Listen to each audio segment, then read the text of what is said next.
ইমানের পথে অবিচল থেকে আমার মরণ যেন হয়।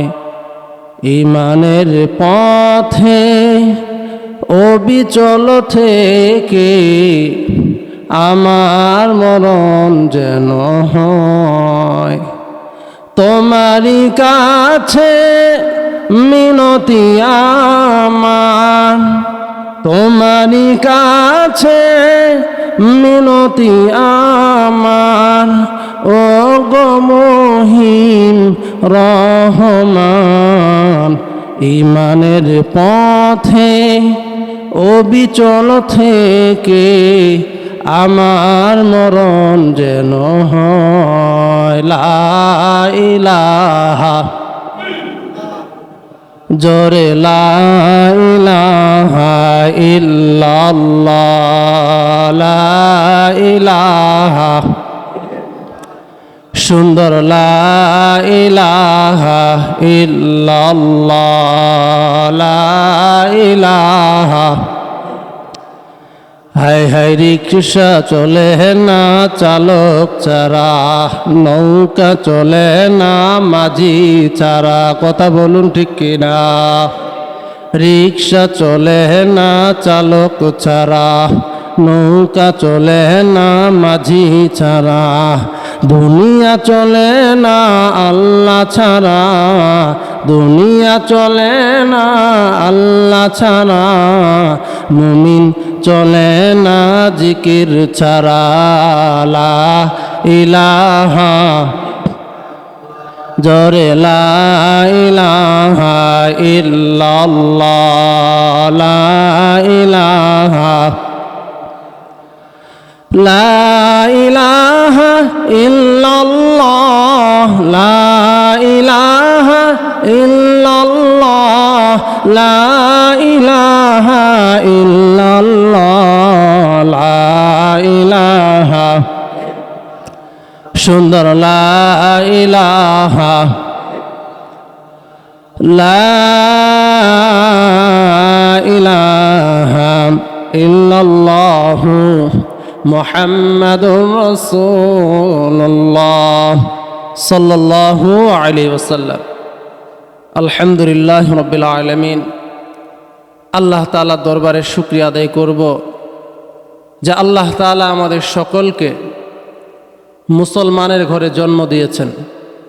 এটা আল্লাহ তাআলার অনেক বড় একটা করুণা, একটা ইহসান, কথা বলুন ঠিক কিনা? যে জন্মগ্রহণ করার পরেই আমাদের ডান কানে আজান এবং বাম কানে একামত দেওয়া হয়, এটা আল্লাহ তাআলার একটা অনেক বড় অনুগ্রহ। এরপরে জন্মগতভাবে মুসলমান হিসেবে দুনিয়াতে পাঠানোর পর এই মুসলমানদের মধ্য থেকে আবার আল্লাহ তাআলা আমাদেরকে বাছাই করে আজকের দিনে, জুমার দিনে আল্লাহর ইবাদত আদায় করার লক্ষ্যে হাজারো মুসলমান, জন্মগত মুসলমানের মধ্য থেকে পৃথক করে তার খাঁটি বান্দা হিসেবে, প্রিয় বান্দা হিসেবে গণ্য করার লক্ষ্যে আমাদেরকে মসজিদে নিয়ে এসেছেন। এই জন্য দিল খুলে শুকরিয়া আদায় করি, সকলে বলি আলহামদুলিল্লাহ। এবং মুসলমানের সংখ্যা তো অনেক, কিন্তু আল্লাহ তাআলা তাদের মধ্য থেকে আমাদেরকে নিয়ে আসলেন। কিন্তু একটা জিনিস লক্ষ্য করবেন, ইসলাম আমরা কত সহজে পেয়েছি, কিন্তু আগে যারা ইসলাম গ্রহণ করত বা ইসলামের ছায়া আসার জন্য অনেক কষ্ট সহ্য করতে হয়েছে, কথা বলুন ঠিক কিনা? তো আল্লাহ তাআলা আমাদেরকে অতি সহজ একটা জিনিস দিয়েছেন, এই জন্য শুকরিয়া আদায় করার দরকার আছে না নাই? এই জন্য আবারও বলি আলহামদুলিল্লাহ। দরুদ ও সালাম পাঠ করি বিশ্বনবী জনাবে মুহাম্মদুর রাসূলুল্লাহ, সকলে বলি সাল্লাল্লাহু আলাইহি ওয়াসাল্লাম। সম্মানিত সুধী, আজকের আলোচ্য বিষয় হচ্ছে ইমানের গুরুত্ব। কারণ আমরা তো মুসলমান, আমরা মনে করি আমরা একজন ইমানদার, কিন্তু ইমানওয়ালা মানুষের কিছু গুণাগুণ আছে। এই জন্য আজকের আলোচ্য বিষয় আমি নির্ধারণ করেছি ইমানের গুরুত্ব। এই জন্য সূরাতুজ জুমা 23 নম্বর পারা 20 নম্বর পৃষ্ঠার 1 নম্বর লাইন 22 নম্বর আয়াত আমার আল্লাহ বলেন, আফামান শারাহাল্লাহু সাদরাহু লিল ইসলাম ফাহুয়া আলা নূরিম মির রাব্বি ফাওয়াইলুল লিল কাসিআতি কুলুবুহুম মিন যিকরিল্লাহ উলাইকা ফি যালালিম মুবিন। আল্লাহু আকবার। আল্লাহ তাআলা কি তার অন্তরকে ইমানের জন্য, ইসলামের জন্য প্রশস্ত করে দেননি? সে তো তার প্রতিপালকের পক্ষ থেকে আনুগত্যের নূরের উপরে বিদ্যমান। সুবহানাল্লাহ। আর যাদের অন্তর, যাদের হৃদয় শক্ত হয়ে গিয়েছে আল্লাহর জিকির থেকে, স্পষ্টভাবে তারা গোমরাহির মধ্যে লিপ্ত রয়েছে। বলুন না নাউজুবিল্লাহ। এইখান থেকে আমরা বুঝতে পারি আমাদের অন্তরটা দুই প্রকার। কয় প্রকার? খুব মনোযোগ দিয়ে শুনবেন। ইমান, আমরা মনে করি আমরা একজন মুসলমান, একজন ইমানদার, কিন্তু না, এই গুণাগুণগুলো যদি আপনার ভিতরে পাওয়া না যায় তাহলে আপনি ইমানদার হিসেবে গণ্য হবেন না। তো এখান থেকে বোঝা যায় আমাদের হৃদয়টা দুই প্রকার। একটা হৃদয় হচ্ছে ইসলামের জন্য উন্মুক্ত থাকবে, আর আরেকটা হৃদয় ইসলামের ব্যাপারে উদাসীন থাকবে, শক্ত থাকবে। যেই হৃদয়টা ইসলামের জন্য উন্মুক্ত থাকবে সে আল্লাহর ছায়ায় জায়গা পাবে। বলুন সুবহানাল্লাহ। সে সর্বদা আল্লাহর ইবাদতে থাকবেন, তার দ্বারায় কোনো অপকর্ম হতে পারে না। আর যেই হৃদয়টা নাকি ইসলামের জন্য শক্ত, ইসলামের ব্যাপারে উদাসীন, আজান শুনলেই বিরক্ত লাগে, নামাজের কথা বললেই বিরক্ত লাগে, ইসলামের কথা বললেও বিরক্ত লাগে, এই হৃদয়টা কখনো প্রকৃত ইমানদারের হৃদয় হতে পারে না। কথা বলুন ঠিক কিনা? আমাদের হৃদয়টাকে কেমন আনতে হবে? হাদিসের বিভিন্ন ব্যাখ্যা দিকে লক্ষ্য করলে দেখা যায় আমাদের হৃদয়টাকে দুই ভাগে ভাগ করা হয়েছে। একটা হচ্ছে ইসলামকে খুব বেশি মহব্বত করবে, ইসলামের ব্যাপারে সদা সর্বদা কোনো ছাড় দিবে না, এইটা হচ্ছে হৃদয়ের ইমান। আর আরেকটা হচ্ছে মুখে মুখে বলে আমি একজন ইমানদার, আর এই বলি বোরানেওয়ালা লোকটি যখন কোনো স্বার্থ হাসিলের জন্য কোনো টাকা পয়সা পায়, ইসকন যখন কোনো টাকা পয়সা দেয়, ফ্রান্স যখন টাকা পয়সা দেয়, তখন যদি নবীর নামে কটূক্তিও করা হয়, কোরআনের নামে যদি বিরোধিতাও করা হয়, তখন তারা চুপ করে থাকে। কথা বলুন ঠিক কিনা? কিন্তু আপনার এই ইমানটা যদি হৃদয়ে চলে যায়, পুরা বডিতে ফিট হয়ে যায়, তো ইসকনওয়ালারা যতই বিরোধিতা করুক, ফ্রান্সওয়ালারা যতই নবীজির নামে কটূক্তি করুক, যত বড় শত্রু ইসলামের বিরোধিতা করবে, একজন ইমানদার জীবন দিতে রাজি, কখনো তাদের কাছে মাথা নত করতে রাজি না। কথা বলুন ঠিক কিনা? এটা হচ্ছে ইমানওয়ালার পাওয়ার, এটা হচ্ছে ভিতরের ইমান। এই জন্য আল্লাহ তাআলা বলেন, আমিনু কামা আমানান নাস, হে ইমানদাররা, হে মানুষ সকল, তোমরা ইমান আনো। কেমন? কামা আমানান নাস, যেমন ইমান এনেছে সকল মানুষগণ, সমস্ত মানুষ। এখানে উদ্দেশ্য হলো সাহাবায়ে কেরাম, অর্থাৎ তোমরা ইমান আনো কাদের মতো? সাহাবায়ে কেরাম যেমন ইমান এনেছেন, তারা যেইভাবে ইমানকে লালন করেছেন সেইভাবেই তোমরা ইমানকে তোমাদের ভিতরে ফিট করো। যদি ফিট করতে পারো তাহলে তোমাদের হেদায়েতের পথ এই ইমানই চালাবে। কথা বলুন ঠিক কিনা? এই ইমানওয়ালা হৃদয় যদি গড়তে পারেন, তো আপনি যখন কবরে যাবেন অন্ধকার কবরটা আলোকিত হয়ে যাবে। সুবহানাল্লাহ। এই ইমানওয়ালা কলব নিয়ে যখন হাসরের ময়দানে দাঁড়াবেন, সূর্যটা আধা হাত উপরে থাকলেও আপনার জন্য সেই ছায়া হয়ে যাবে। সুবহানাল্লাহ। এই ইমান নিয়ে যখন ফুলসিরাতের পারে দাঁড়াবেন, ফুলসিরাতের নিচে যে দাউ দাউ করে জ্বলা আগুনটাও শীতল হয়ে যাবে। সুবহানাল্লাহ। এই ইমান নিয়ে যখন ফুলসিরাতে দাঁড়াবেন তো বিজলির মতো আপনি পার হয়ে যাবেন। সুবহানাল্লাহ। এই ইমান নিয়ে যখন আপনি ফুলসিরাত পার হয়ে যাবেন তো আল্লাহ বলবেন, আমার জান্নাতে আসো, আমি জান্নাতটা তোমার জন্য তৈরি করে দিয়েছি। সুবহানাল্লাহ। এই জন্য ইমান কি ভিতরে রাখতে হবে না মুখে রাখতে হবে? ইমানটা ভিতরেও রাখতে হবে, মুখে তার প্রকাশ করতে হবে।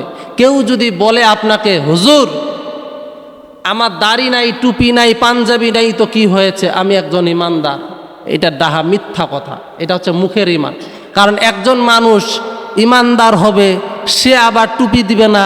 একজন মানুষ ইমানদার হবে, সে আবার ইসলামকে ভালোবাসবে না। একজন মানুষ ইমানদার হবে, সে নবীর সুন্নত রাখবে না। এটা কখনো হতে পারে না। মুসলমান বন্ধুগণ, এই জন্য সাহাবায়ে কেরাম ইমান এনেছেন, দিলওয়ালা ইমান। এই জন্য আল্লাহ বলেন, তারাও বলেন রাদিয়াল্লাহু আনহুম ওয়া রাদু আন, তারাও আল্লাহর প্রতি খুশি, আল্লাহ তাদের প্রতি খুশি। এইরকম ইমানদারদের জীবনে আমাদের শোনার দরকার আছে না নাই? সাহাবায়ে কেরাম ইমান এনেছেন, কিন্তু এত সহজে তারা ইমানকে পান নাই। ইসলামে তারা যখন দাখিল হয়েছেন তো তাদেরকে অনেক কষ্ট সহ্য করতে হয়েছে। তাদের মধ্যে একজন হলেন ওমর রাদিয়াল্লাহু আনহুর বোন এবং তার ভগ্নিপতি। তারা ইসলাম গ্রহণ করার কারণে কত নির্যাতন সহ্য করতে হয়েছে। ওমর রাদিয়াল্লাহু আনহু নবীজিকে হত্যা করার জন্য তরবারিটা হাতে নিয়ে রাস্তা দিয়ে যাচ্ছেন। প্রতিমধ্যে নাঈম রাদিয়াল্লাহু আনহুর সঙ্গে দেখা। তিনি বলেন, হে ওমর, তুমি এই তরবারিটা উঁচু করে কোথায় যাচ্ছ? ওমর রাদিয়াল্লাহু আনহু বলেন, আমি মুহাম্মদের গর্দান ফেলে দিতে যাচ্ছি, নাউজুবিল্লাহ। নাঈম রাদিয়াল্লাহু আনহু বলেন, ওমর, মুহাম্মদকে হত্যা করতে যাবে এটা তো পরের বিষয়, ঘরকে সামলাও, তোমার ঘরের অবস্থা কিন্তু ভালো না। কি হয়েছে? তোমার বোন আর তোমার ভগ্নিপতি মুসলমান হয়ে গেছে, সুবহানাল্লাহ। আচ্ছা বলুন তো, ওমর রাদিয়াল্লাহু আনহুর মেজাজ ঠান্ডা না গরম? গরম মানুষ। আবার যখন সে অন্য একজনকে হত্যা করতে যাচ্ছে, কোন কারণে? ইসলামের ব্যাপারে। আর এইটা যখন তার ঘরেই পাওয়া যাবে, তার বোনেই নাকি মুসলমান হয়ে গেছে, তাহলে রাগটা কেমন হবে? চক্ষুগুলো লাল হয়ে গিয়েছে। বলতেছে, আমি আগে মুহাম্মদকে হত্যা করব না, আগে আমি আমার বোন এবং ভগ্নিপতিকে শায়েস্তা করব, এরপরেই আমি মুহাম্মদের সঙ্গে মোলাকাত করব, নাউজুবিল্লাহ। দেখেন কি অবস্থা একটা হয়ে গেছে। ওমর রাদিয়াল্লাহু আনহু এইবার এই উঁচু তরবারিটা নিয়ে সরাসরি বোনের বাড়ির দিকে রওনা। বোন এবং ভগ্নিপতিকে খাব্বাব রাদিয়াল্লাহু আনহু সূরাতুত তাহার কয়েকটি আয়াত পাঠ করে শিখাচ্ছেন, পড়াচ্ছেন তাদেরকে। কিন্তু যখন এই আওয়াজ পেয়ে গেল যে ওমর এসেছে, খাব্বাব রাদিয়াল্লাহু আনহু অন্য ঘরে চলে গেলেন অথবা আত্মগোপন করলেন। আর বোন এবং ভগ্নিপতি কোরআনের ওই পৃষ্ঠাগুলোকে লুকায়ে ফেললেন। ওমর রাদিয়াল্লাহু আনহু বললেন, বোন, আমি শুনলাম তোমরা নাকি মুসলমান হয়ে গিয়েছো, আর তোমার ঘরের মধ্যে আওয়াজ কিসের পাওয়া যায়? বলে, কোন আওয়াজই পাওয়া যায় না। হয় না, আমি আওয়াজ শুনেছি, মুহাম্মদ যেই শব্দগুলো মুখ দিয়ে বলে এই আওয়াজগুলো তোমার ঘরের মধ্যে পাওয়া যায়, সুবহানাল্লাহ।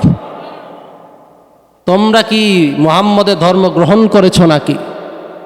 এইবার ওমর রাদিয়াল্লাহু আনহুর বোন বললেন, ভাই, যদি তোমার ধর্ম যদি ভুল হয়ে থাকে আর মুহাম্মদের ধর্ম যদি সঠিক হয়ে থাকে, তাহলে তো ওটাই গ্রহণ করা দরকার। ওমর রাদিয়াল্লাহু আনহু দেখেন যে আরো ফুলে যাচ্ছে, পারতেছে না শুধু হত্যা করতে। এইবার ওমর রাদিয়াল্লাহু আনহু বললেন, তুমি যেহেতু মুহাম্মদের ধর্ম গ্রহণ করেছো, যদি ছাড়ো তো ভালো, আর যদি না ছাড়ো তাহলে তোমার খবর আছে। মুসলমান বন্ধুরা, আমার ওমর রাদিয়াল্লাহু আনহু এখনো কালেমা পড়ে মুসলমান হন নাই। ভগ্নিপতি এবং বোনের সামনে উপস্থিত হয়ে, বোন রে, এখনো সময় আছে, ইসলাম ছাড়ো, মুহাম্মদের ধর্ম ছেড়ে দাও, তাহলে আমি তোমাদেরকে কিছুই বলবো না, কিছুই বলবো না। সাঈদ রাদিয়াল্লাহু আনহু ভগ্নিপতি ডেকে বলে, ভাই ওমর, যদি তোমার ধর্ম ভুল হয় আর মুহাম্মদের ধর্ম সঠিক হয়, তাহলে তো ওই ধর্মই গ্রহণ করা আমার জন্য প্রযোজ্য হয়ে যাবে। এ ওমর, যদি মুহাম্মদের ধর্ম সঠিক হয়, আমি তো ওই ধর্মই গ্রহণ করব, ওইটারই অনুসারী হয়ে যাব। বন্ধুরে, খেয়াল করে শুনবেন, দিলের কান লাগায় শুনবেন, দেখেন এই কথাগুলো আপনার দিলে ফিট হয় কিনা। এইবার ওমর রাদিয়াল্লাহু আনহু এমন জোরে সাঈদ রাদিয়াল্লাহু আনহুকে প্রহার করা শুরু করলো। মারতে মারতে জমিনের মধ্যে ফেলে দিল, সে রাহাত হয়ে গেল। চোখগুলো দিয়ে কেমন যেন কান্নার অশ্রু বের হচ্ছে, আর কপাল ফেটে ফেটে রক্ত বের হচ্ছে। মারতে শুরু করে দিয়েছে। এইবার ওমর রাদিয়াল্লাহু আনহুর বোন স্বামীর উপরে টর্চার সহ্য করতে পারে না, ডেকে বলে, ভাই মারেন না, আর মাইরেন না, আমাদের বড় কষ্ট হয়। এইবার ওমর ভগ্নিপতির উপর থেকে সরে গিয়ে এইবার বোনকে এমন জোরে একটা থাপ্পড় মেরে দিল। মেয়ে মানুষের শরীর, নরম শরীর, ওমর রাদিয়াল্লাহু আনহুর আঘাতে খাইয়া ফাতেমার কপাল ফেটে রক্তগুলো জমিনে পড়ে, চেহারাটা লাল হয়ে যায়, আর কান্না করে, ভাই গো, কোনোদিন আপনি তো আমার গায়ে কখনো হাত দেন নাই, কোনোদিন আমাকে তো আপনি প্রহার করেন নাই। ও ভাই, লাভ নাই, লাভ নাই, মারতে মারতে যদি মেরে ফেলেন জীবন দিতে রাজি গো, কিন্তু ঈমান ছাড়তে রাজি নাই। মুসলমান বন্ধুগণ, ওমর ডেকে বলে, বন্যে এত বেশি প্রহার করলাম, তারপরেও তুমি ঈমান ছাড়বা না, তারপরেও তুমি মুহাম্মদের ধর্ম ছাড়বা না। এ বোন, তোমার চেহারা দেখি লাল হয়ে গিয়েছে, তোমার চেহারা ফেটে রক্ত পড়তেছে, এরপরও তুমি ঈমান ছাড়তে রাজি নয়। ও বোন, বলো দেখি, বলো দেখি, কোন কিতাব তোমরা পড়তেছ, কোন কালাম তোমরা পড়তেছ? বোন ডেকে বলে, ভাই এই কালাম এমন এক কালাম, ওমর এই কালাম পড়ার জন্য পবিত্রতা অর্জন করতে হয়, গোসল করতে হয়, উযু করতে হয়, তাছাড়া এই কালাম স্পর্শ করা যায় না। ওমর রাদিয়াল্লাহু আনহু ডেকে বলে, বলো দেখি, বলো দেখি, কেমনে আমি গোসল করব, কেমনে আমি কিভাবে পবিত্রতা অর্জন করব? এইবার ওমর রাদিয়াল্লাহু পবিত্রতা অর্জন করলেন। খাব্বাব রাদিয়াল্লাহু আনহু ঘরের কন্যা থেকে বের হয়ে ডেকে বলে, ওমর, বিশ্বনবী গত বৃহস্পতিবার আল্লাহকে বলেছেন, আল্লাহ ওমর অথবা আবু জেহেলের মধ্য থেকে কাউকে তুমি ইসলামের ভিতরে নিয়ে আসো। এ ওমর, আমার আল্লাহ তোমার জন্য নবীজির দোয়া কবুল করেছে। ওমর রাদিয়াল্লাহু আনহু ডেকে বলেন, বোন বলো দেখি কোন কালাম? এইবার তেলাওয়াত করা হচ্ছে, তাহা মা আনজালনা আলাইকাল কুরআনা লিতাশকা।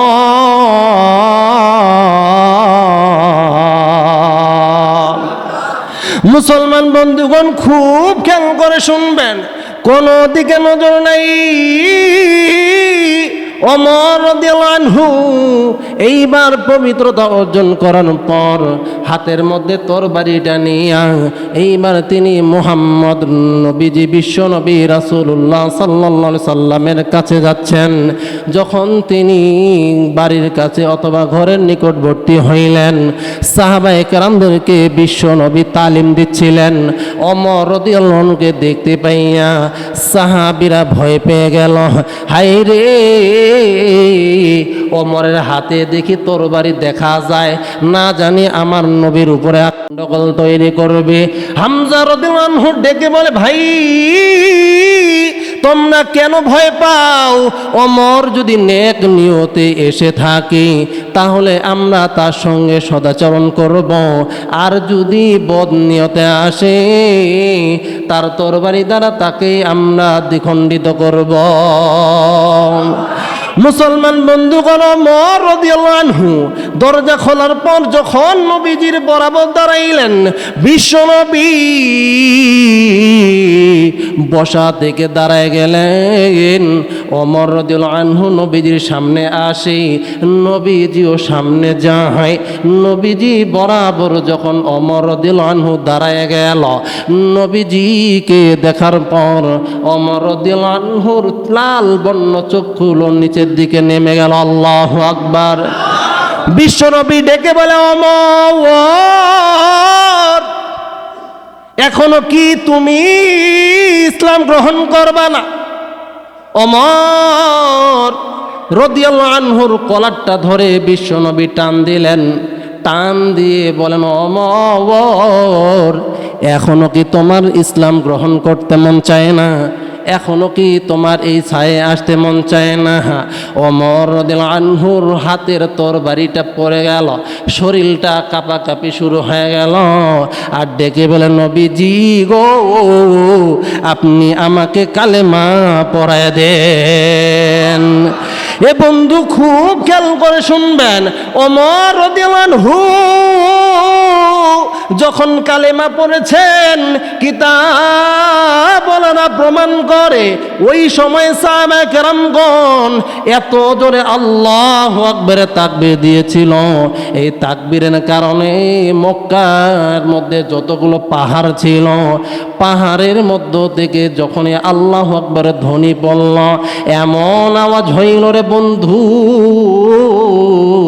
যেমন মনে করেন এই ঘরের মধ্যে সবগুলো জানলা বন্ধ, দরজাগুলো বন্ধ।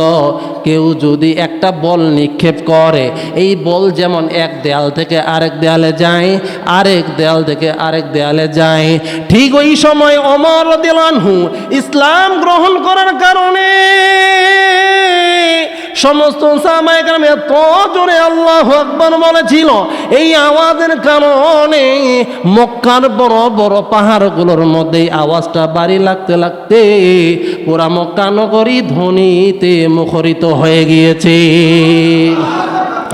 ওমর রাদিয়াল্লাহু আনহু ইসলাম গ্রহণ করার পর ডেকে বলে, নবী গো, আমাদের ধর্ম যদি সঠিক হয়ে থাকে, ইসলাম যদি সত্য হয়ে থাকে, ওহ নবীজি, আমরা কেন গোপনে গোপনে নামাজ পড়ব? কেন আমরা লুকায় থাকব? চলুন, আর ভয় নাই, ভয় নাই, আজকে আমরা কাবায় গিয়ে নামাজ পড়ব, আর পিছনে ফিরে তাকানোর সময় নাই। আল্লাহু আকবার।